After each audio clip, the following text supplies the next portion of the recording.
Good morning to all of you. साधना इसमें सभी का स्वागत है। तो इस ये लास्ट चैप्टर है। इस वाले चैप्टर में हम लोग एनसीईआरटी का हिस्ट्री का कंप्लीट कर लेंगे। मतलब सोचो हम लोग मात्र आई थिंक 2 आवर्स में पूरा एनसीईआरटी हिस्ट्री का 7th स्टैंडर्ड का कंप्लीट कर लिए। और डेफिनेटली इससे आपको सिक्योर होगा। जो भी क्वेश्चन इसके बाहर नहीं जाएंगे, ये मेरा प्रॉमिस है। बिकॉज मैंने ये पीडीएफ को खुद से हाथ से बनाया है। हमारी टीम ने मिलकर इसमें काफ़ी मेहनत किया है। तो डेफिनेटली आपको ये जो पीडीएफ है जो मैंने बनाया है हैंड रिटन नोट्स, ये आपको साधना आईएएस के टेलीग्राम चैनल पे मिल जाएगा।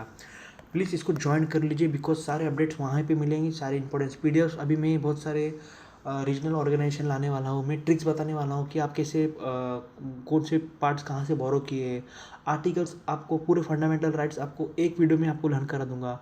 इस वाले टेलीग्राम चैनल पे आपको मिलेगा कि प्रेसिडेंट ऑफ इंडिया स्टार्ट से एंड आपके सारे टेलीग्राम प्रेसिडेंट आपको एक वीडियो में आपको मैं लर्न करा दूंगा। वाइस प्रेसिडेंट्स कौन कौन है सब कुछ एक वीडियो में लर्न करा दूंगा। अब आप बोलोगे सर वाइस प्रेसिडेंट ये भी पूछते हैं क्या? डेफिनेटली आपको 4 ऑप्शन दे देंगे और पूछेंगे इसमें इनमें से कौन है, इनमें से चेयरमैन ऑफ लोकसभा कौन है, चेयरमैन। तो डेफिनेटली वन ए मतलब इजी क्वेश्चन है और आपके कॉम्पिटिटर डेफिनेटली ये नहीं करेंगे। तो प्लीज़ आप उस चैनल को ज्वाइन कर लीजिए। साधना है ऐसे टेलीग्राम चैनल मैंने बनाया है specifically for UPSC and government exams के लिए। प्लीज़ उसको ज्वाइन कर लीजिए। तो काफ़ी टाइम न वेस्ट करते हुए हम लोग सीधा आगे चलते हैं। अब हम देखेंगे इसमें चैप्टर 8 में क्या लिखा है। तो इसमें लिखा है 8th सेंचुरी में पॉलिटिकल फॉर्मेशंस क्या क्या हुए थे। तो 18th सेंचुरी में क्या क्या पॉलिटिकल फॉर्मेशन थे इंडिया के। तो अभी आप देख सकते हो, यहाँ पे देखो, यहाँ पे सब, ये देखो यहाँ पे मराठा यहाँ पे रेड कर रहे हैं, मराठा यहाँ भी रेड कर रहे हैं। मतलब यहाँ पे भोपाल के जो रूलर्स थे, ग्वालियर्स के सिंधिया थे, जो मतलब एक दूसरे, ये सब लोग एक दूसरे के ऊपर रेड्स कर रहे हैं। 18th सेंचुरी में क्या था, मुगल एम्पायर कमज़ोर हो गया था और ये पावर वैक्यूम क्रिएट हो गया था पूरे इस एरिया में। मतलब इस इतने लार्ज एरिया को कंट्रोल करने के लिए कोई भी नहीं था। तो डेफिनेटली जैसे जैसे लोकल रीजनल रूलर्स पावरफुल होते थे, वो अपने आजू वाले वाले एरियाज को कैप्चर कर लेते थे या उनको बोलते थे टैक्स दो। तो ये सब 18th सेंचुरी की इंडिया में चल रहा था। मतलब बहुत इंटरेस्टिंग वहाँ उस टाइम पे क्या इंटरेस्टिंग था। तो हम लोग आगे चलेंगे देखेंगे। First half of the 18th century Mughal empire was reshaped because Mughal empire की पावर कम हो गई थी। 1765 में Britishers grab major chunk of territory in eastern India. Battle of Plassey के बाद उन्होंने बंगाल को काफ़ी एरिया कब्जा कर लिया। In the chapter you know the emergence of new political group of subcontinent during first half of the 18th century. मतलब हम इस वाले चैप्टर्स में देखेंगे first half of 18th century में कौन कौन से पॉलिटिकल ग्रुप इमर्ज हुए, उनका क्या क्या पावर्स था। तो crisis of empire and later Mughals, तो multiple reason of rise arise in Mughals में काफ़ी प्रॉब्लम्स थे। डेफिनेटली फर्स्ट ऑफ ऑल तो व्हाट हैपन, औरंगजेब ने इतना लंबी लड़ाई जो डेक्कन में लड़ी 30 साल में, उसका जो फाइनेंशियल बर्डन था कहाँ पे आया? वो डेफिनेटली एम्पायर पे आया ना। ठीक है, जो औरंगजेब ने इतनी बड़ी लड़ाई लड़ी थी वहाँ पे। अब इस वाले में आपको हम ध्यान से देखेंगे। तो इसमें देखेंगे जो पौंडीचेरी का फैक्ट्री कहाँ पे है, फ्रांस का है इसको और फोर्ट सेंट डेविड का फैक्ट्री कहाँ पे, ब्रिटिशर्स के पास है। एयरकोट यहाँ पे, एयरकोट के ऊपर बैटल भी आएगी, हम आगे वाले वीडियोस में देखेंगे। गोवा के पास पोर्चुगीज है, बम्बई किसके पास है, दमन ब्रिटिशर्स के पास भी आ गए आफ्टर दहेज मिला उनको। तो ये है नदन सरकार। ठीक है, नदन सरकारी वाला रीजन है आंध्र प्रदेश के पास में। तो डेफिनेटली आपको बोलना जैसे ही आजू बाजू के रूलर्स कमज़ोर होंगे तो ये लोग अपना एम्पायर एक्सपांड करेंगे। और तब तक बंगाल यहाँ पे आ गए थे। और आप अब देखोगे battle of Plassey, battle of Allahabad, definitely Bengal और इस वाले रूलर्स के अवध के बीच में और ये दिल्ली के बीच में खींचातान चल रही थी। तो डेफिनेटली आप देखोगे कि बंगाल यहाँ पे एरो दिख रहा है। ठीक है, तो मूव करेंगे आगे। एम्पायर कोलैप्स क्यों हो गया था? बिकॉज टू मेनी नोबल्स हो गए थे। अब आप बोलोगे सर नोबल्स कहाँ से आ गए? तो व्हाट हैपन मालूम है, औरंगजेब ने जब साउथ किंगडम को जब कैप्चर किया, तो जो वहाँ के जो मनसबदार थे डेफिनेटली वहाँ पे कुछ तो लोग होंगे ना लोकल रूरल। तो औरंगजेब ने सबको उठा के नॉर्थ में ला दिया और बोला, फिर तो उस वजह से मालूम है क्या कि large numbers of the nobles create हो गए औरंगजेब के एम्पायर में। पीजेंट और जमींदारी रिवोल्ट के नदर्न और western because of the high taxes. Ruler of Iran Nadir Shah plunder Delhi. Afghan ruler Ahmad Shah. अब ये बात ध्यान में रखना कि जो नादिर शाह है वो अफगान का है, सॉरी ईरान का है, एंड अहमद शाह अफगान का है। दोनों को ए से याद रख लेना। ठीक है, मूव करेंगे आगे। अब देखेंगे नादिर शाह, इसने दिल्ली को प्लंडर किया, 60 लाख रुपए लूट लिया, 1000 गोल्ड कॉइन लूट लिया, 1 करोड़ का गोल्ड कॉइन, जो 1 करोड़ के सोने जवाहर था उसने ये लूट लिया, 15 करोड़ का ज्वेलरी लूट लिया। ये देखो, ये है पोर्ट्रेट, ये है तस्वीर ऑफ 1879 में जो बनाया गया था किसका? नादिर शाह का। ईरान और Turkey decision capture power in Mughal empire. मतलब डेफिनेटली जब मुगल एम्पायर कमज़ोर हुआ तो जो ईरान से और तुर्की से लोग आए थे वो भी सोच रहे थे मैं पावर कैप्चर कर लूँ। द वर्स्ट पॉसिबल ह्यूमिलेशन, जब मालूम है जब इस वाले एम्पायर को वर्स्ट पॉसिबल ह्यूमिलेशन क्या हुआ। Take example of America, suppose America आज की इतनी पावरफुल कंट्री है, बट आफ्टर सम टाइम मालूम क्या हो गया। अमेरिका के ये प्रेसिडेंट को अमेरिका के प्रेसिडेंट को नेपाल और पाकिस्तान, समझो वो विजिट पे है नेपाल और पाकिस्तान, और पाकिस्तान और नेपाल ने उनकी बेइज्जती कर दी, तो कितना ह्यूमिलेशन होगा ना। इतना बड़ा कंट्री और पाकिस्तान जैसा कंट्री जो वहाँ का फेल्ड नेशन है, वो मतलब अगर वो अमेरिका को अगर कुछ उल्टा सीधा करे और डेफिनेटली ह्यूमिलेशन है। तो उसी तरह मतलब मुगल एक टाइम पे इतना बड़ा एम्पायर था और उसके किंग्स को मतलब सोच रहे फारूक सियार और आलमगीर को पहले तो मार दिया गया, और दूसरे जो अलग दो किंग्स थे अहमद शाह और शाह आलम, इनको तो ब्लाइंड कर दिया गया। मतलब सोच रहे हो कितना क्या आयरनी है, ठीक है। पावर कैप्चर, जब मुगल एम्पायर कमज़ोर हुआ तो उसके बाद पावर कैप्चर्स हो गए। अवध ने अपना अपना इंडिपेंडेंट को राज्य घोषित कर दिया, बंगाल ने अपना घोषित किया, हैदराबाद ने अपना कर दिया। अब आएंगे राजपूत। और राजपूत कौन थे? Majority Rajput except suzerainty of Mughals, but Maharana Pratap of Mewar ने नहीं किया with Udaipur. Many Rajput primarily belong to Amber और जोधपुर, जो मुगल की सुवेरेनिटी एक्सेप्ट कर ली। अजीत सिंह और रूलर ऑफ जोधपुर थे, वो इन्वॉल्व इन फिक्शनल पॉलिटिक्स एक मुगल कोर्ट, मतलब ये थोड़े से ये थे, कंफ्यूज थे कि ज्वाइन करूँ कि नहीं। और एक टाइम पे ये रिवॉल्व भी करते रहते थे। तो अजीत सिंह जो रूलर ऑफ यहाँ के थे, जोधपुर के थे, ये इन्फ्लुएंशियल राजपूत फैमिली से आते थे। इन्होंने सबदेरी of rich province of Gujarat और मालवा को इन्होंने कंट्रोल में ले लिया। राजा अजीत सिंह ऑफ जोधपुर एक गवर्नर बन गए गुजरात के, ठीक है। मतलब ये क्या थे, आजू बाजू जैसे थोड़ा भी पावर कम हुआ, आजू बाजू लोग पावर ग्रैब कर लेंगे। हाँ, हम देखेंगे राजा जय सिंह ऑफ आम्बेर। ये जो राजा जय सिंह है, ये गवर्नर बने मालवा के, और इन्होंने नागौर भी कैप्चर कर लिया। सॉरी, नागौर कैप्चर किया जोधपुर ने। आम्बेर जो राजा थे ना, उन्होंने बूंदी सवाई ये दो चीज़ को कैप्चर किया। तो एक बार फिर से आपको कन्फ्यूजन हो गया होगा, जो राजपूत फैमिलीज तो इन्फ्लुएंशियल थे।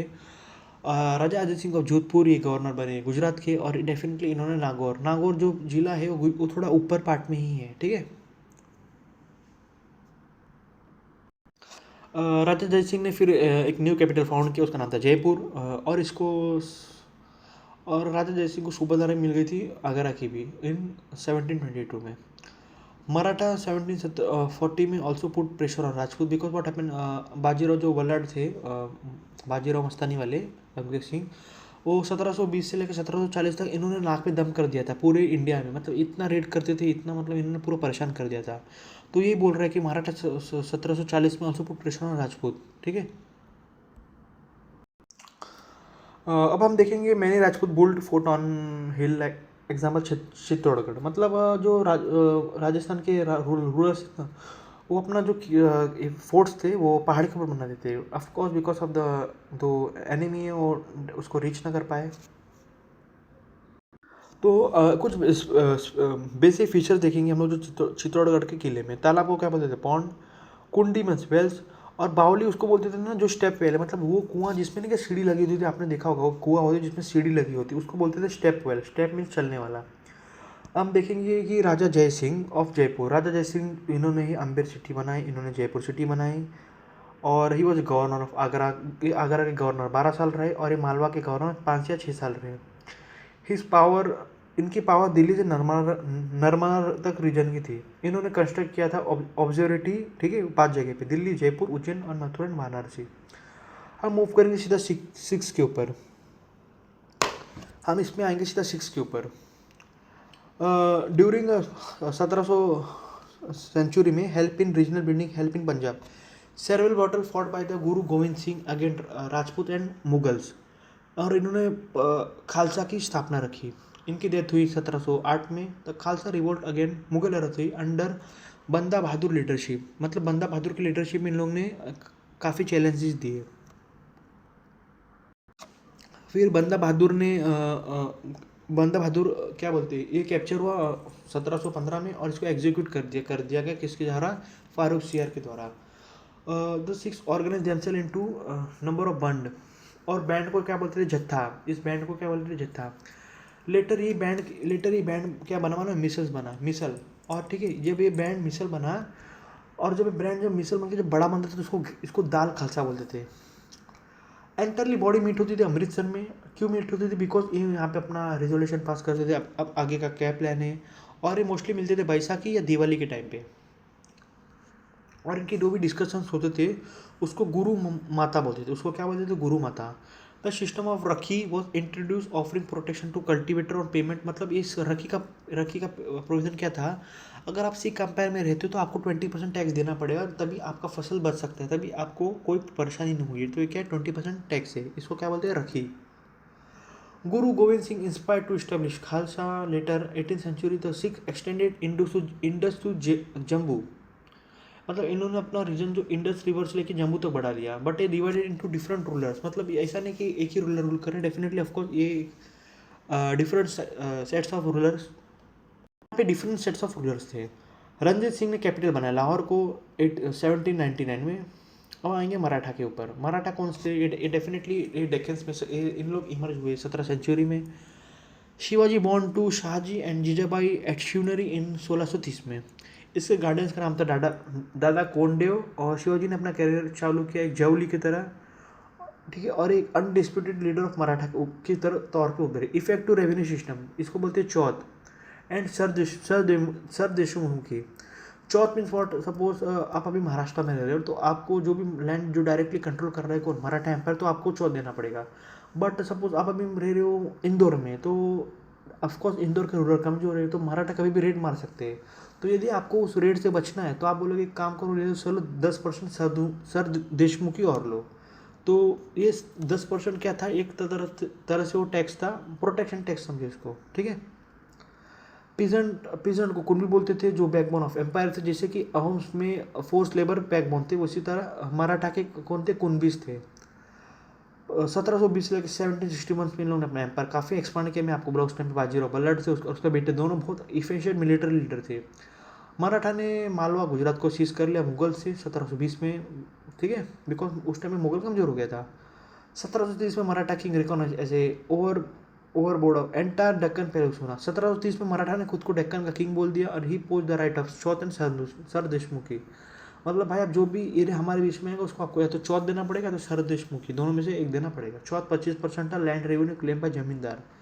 ये कौन क्लेम करेगा? Zamindar. After raiding in Delhi 1737 the frontier of Maratha expanded. ये लोग not control other area but want sardeshmukh tax. मतलब मराठा वाले क्या करते थे? आते दिल्ली को लूट के चले जाते थे। और जब दिल्ली के रूलर बोलते थे भाई आपको क्या चाहिए, तो बोलते थे भाई मेरे को कुछ नहीं चाहिए, आप ही रूल करो, बस मुझे 10% टैक्स देता रहो, जिससे मैं आपको ऊपर आक्रमण न करूँ। अब हम देखेंगे सिल्क प्रोड्यूस कहाँ पे? चंद्री रीजन। और ये now found a outlet in Pune, the Maratha capital. Maratha capital Burhanpur trade between Agra and Surat. जो बुरहानपुर जो एरिया है वो मध्य प्रदेश के नीचे और महाराष्ट्र के पास है। तो ये एरिया बहुत इंपॉर्टेंट है ट्रेड करने के लिए। अब हम आएंगे लास्ट पार्ट पे, जाट पे। ये जाट लास्ट है। तो जाट कौन से थे? ये जाट एक कंसोलिडेटेड पावर ड्यूरिंग इन्होंने अपना पावर कंसोलिडेट किया 1870 to 18th सेंचुरी में। इसके लीडर थे चूरामन, जो control region Delhi and Agra. He become virtual custodian city of Agra. मतलब जो भी आगरा में हुआ ये इसके ऊपर जिम्मेदार थे।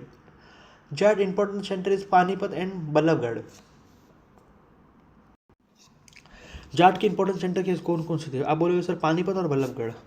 चूरामन का बेटा कौन था? जवाहर शाह, जो फाइट किया था नादिर शाह के साथ। The power of Jat reach zenith under the Surajmal. तो चूरामन का लड़का कौन था? जवाहर शाह। जवाहर शाह के साथ लड़ाई किया नादिर शाह के साथ। बट जो जाट एम्पायर को पीक पे कौन लेके गया? आप बोलोगे सर जवाहर शाह। जाट एम्पायर को पीक पे सूरजमल लेके गए। सूरजमल कहाँ के थे? ये भरतपुर राजस्थान के थे। इन्होंने भरतपुर में एक आलिशान महल भी बनाया था। 18th सेंचुरी प्लेस में डिग एक जगह जहाँ पे भरतपुर के पास, जहाँ पे बंगला डोम और assembly half on the roof of the building. मतलब देखो यहाँ पे हाफ रूफ बने हुए हैं। तो आई होप आप अभी मैंने इस वाले वीडियो में कंप्लीट मतलब स्टैंडर्ड 7th का जो हिस्ट्री का एनसीईआरटी वो कंप्लीट हो गया। तो प्लीज़ आपको इसका पीडीएफ आपको मिलेगा केवल साधना टेलीग्राम चैनल पे। तब तक ज्वाइन के लिए, तब तक के लिए स्टे ट्यून्ड। जय हिंद, थैंक यू।